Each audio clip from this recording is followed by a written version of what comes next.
Hey, Andrew, it's great to have you here. Thanks for joining in. Hey Jeff, how's things? Doing well, thanks. Thanks for being willing to share, even on a sensitive subject. So I'm going to go straight right into it here.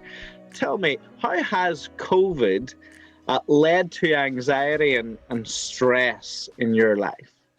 I remember for me, I was sitting in Stephen's Green in a coffee shop at the beginning of kind of COVID spreading across Europe.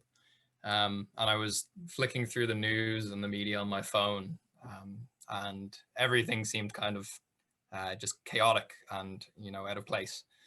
And the first couple of weeks in Ireland, when we heard of the first cases coming here, and schools and universities closed, I kind of this very intense period ensued in work. I was overwhelmed with kind of customers calling in requests and their concerns. I was concerned for my own family and for those who were vulnerable around me, and for my friends as well at the same time. There's one particular moment where I was sitting outside the shopping center and I bought my lunch, and I remember taking that first bite and not being able to put the food down, because I was this very intense moment of just fear and apprehension. And I just recollect just even not being able to breathe and kind of just being unaware of my kind of surroundings at the time. And it had been a long time since I'd had any sort of like panic attack. And I remember for the weeks that followed that, the anxiety and stress just kind of followed me. Every time I went to work, I was stressed about touching surfaces and whether I would catch the virus and bring it home, and hurt my own family members. I kind of just wanted to be boxed into my room, just in my bed, and um, away from everything, just to feel kind of safe and secure.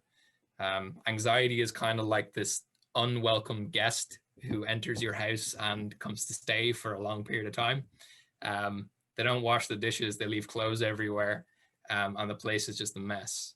And no doubt all of us have felt kind of stressed and anxious at this time, whether it's about family, whether it's about friends, the health of those who are near to us and who are vulnerable. We're kind of experiencing this kind of mass bout of anxiety across society. You read in the newspapers that 1 in 5 people is undergoing kind of severe mental anxiety and stress at this time. So COVID has led to a very intense number of months at the beginning of this kind of anxiety and stress season in my life. Hmm. Well, you're a Christian, Andrew. So how has your relationship with God helped? For me, knowing God has been the most important thing in that stress and anxiety amidst coronavirus. I was chatting to one of my siblings at the beginning, kind of a couple of months after I'd had that panic attack, and the one thing that he said to me was, "Look for what is true." Now, for me as a Christian, that meant I should go to God. I should go to the Bible, and I should lay down these stresses and anxieties. I remember picking up my Bible one day and going to Psalm 46, and the author writes that God is a refuge and strength, a very present help in times of trouble. And he says, therefore, we will not fear, even though the earth gives way, even though the mountains be moved into the heart of the sea. The author of the Psalm was saying that, even when life is crashing down and things just look chaotic, he calls people to be still and know that God is God, that God is in control, and that he's a refuge, he's a strength for Christians in seasons of anxiety and stress. And Jesus himself, the central figure of Christianity, he promises to never leave or forsake us. I often tend to think in times where times kind of like this, is God really in control? It's kind of the question that comes to mind. And when I say that, it's often rooted in this thinking that I'm sufficient, that I can do this by my own strength, just pull up the bootstraps and get and walk through it. But Jesus calls us to cast our cares and anxieties upon him. God calls us to cast them upon him. He is the refuge and strength, not us. And I know that in the middle of my stress and anxiety, even though I wake up, some days fearful and anxious, that God was promising to be right beside me and uphold me and strengthen me to get through each day, even though some days were tougher than others. He was there for me amidst that season, to be a strength for me amidst anxiety. That's great, Andrew, that you have that real assurance and relationship with God. But how can you be certain? How can you be certain of peace in the middle of stress and anxiety? I know that I can be, have certain peace because I believe in a God who never changes. God assures me in, the Bible that I can cast those cares upon him.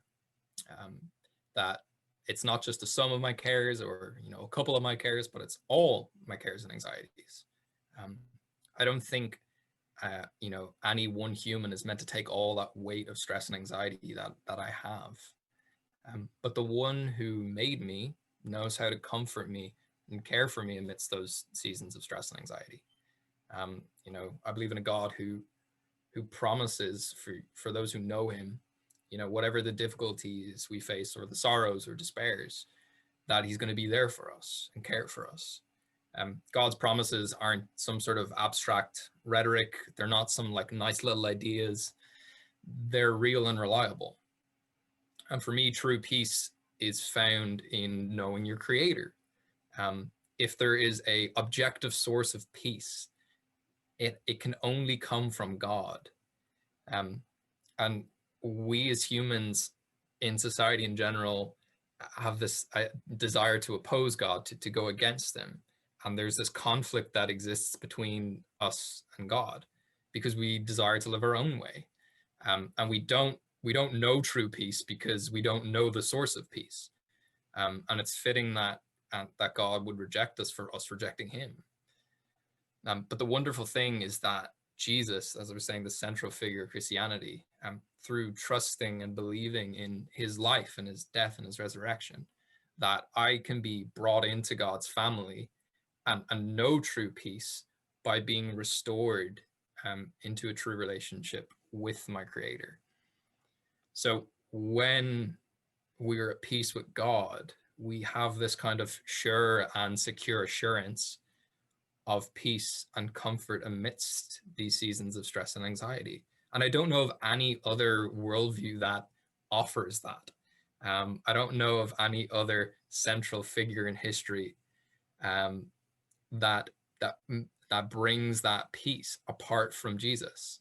I remember the famous psalm that we've either all heard or we've sung at some point, Psalm 23, verse 4. Though I walk through the valley of the shadow of death, I will fear no evil, for you are with me. Your rod and staff, they comfort me. And for me, that peace is only found in God. Andrew, thanks so much for sharing and how you can have true peace even in the middle of stress and anxiety. If anybody else wants to find out more how you can have that true peace, truly know God, do get in touch with us. Andrew would love to share more with you, answer any questions you have. Thanks very much, Andrew. No, cheers, Jeff.